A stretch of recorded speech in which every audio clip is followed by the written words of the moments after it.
Police line থেকে বেরিয়ে ওই একই রোডে আমরা চলে গিয়েছিলাম পদ্মশ্রী সঙ্ঘে।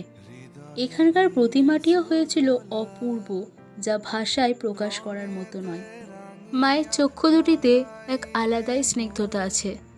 এরপর আমরা চলে গিয়েছিলাম সবুজ সঙ্ঘে। এই বছর বর্ধমানের বেশিরভাগ মণ্ডপই কোথাও না কোথাওকার মন্দিরের অনুকরণে তৈরি করা হয়েছে।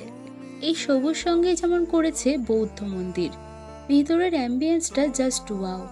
আর সবচেয়ে বেশি করে যেটা বলতে হয় সেটা হলো এই মণ্ডপের কারুকার্যের কথা, এক কথায় অনবদ্য। এরপর আমরা চলে এলাম বড়নীলপুরে এই মণ্ডপটি দর্শন করতে।